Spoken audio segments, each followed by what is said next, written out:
আরে ভাইয়া প্লিজ এর হাত থেকে আমাকে একটু বাঁচিয়ে নাও। এই নাও তোমাকে একটা চিঠি দিচ্ছি ভাইয়া, এ হচ্ছে আমার আসল ভাই, এ আমাকে মেরে আমার সব সম্পত্তি লিখে নেবে, তুমি প্লিজ বাঁচিয়ে নাও। আচ্ছা আমি পিছে গিয়ে বসতাছি, আমি এই সুইচটা খুলে দেই। আরে কি হলো রে?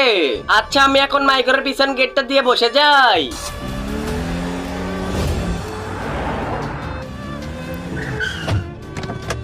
এই তো তাড়াতাড়ি এখন বাইরে আয়। আরে ভাইয়া প্লিজ আমাকে ছেড়ে দাও। এই তো আমি চুপি চুপি করে এদের পিছনে যাই। আরে ভাইয়া তুমি আমাকে মেরো না, ছেড়ে দাও প্লিজ। এই তোর ভাগের জমি সব আমাকে লিখে দে, না হলে তোকে জানে মেরে ফেলে দিব। তোমরা যারা এই ছবিটিকে সুন্দর মনে করো তারা অবশ্যই এই ভিডিওতে লাইক দিয়ে চ্যানেলটিকে সাবস্ক্রাইব করে দিবে। আর যদি লাইক দিয়ে চ্যানেলটি না সাবস্ক্রাইব করো তাহলে আমি বুঝে নেবো তোমার কাছে এই ছবিটি সুন্দর মনে হয় নাই। এই তো আমাকে এখন কিছু একটা করতে হবে।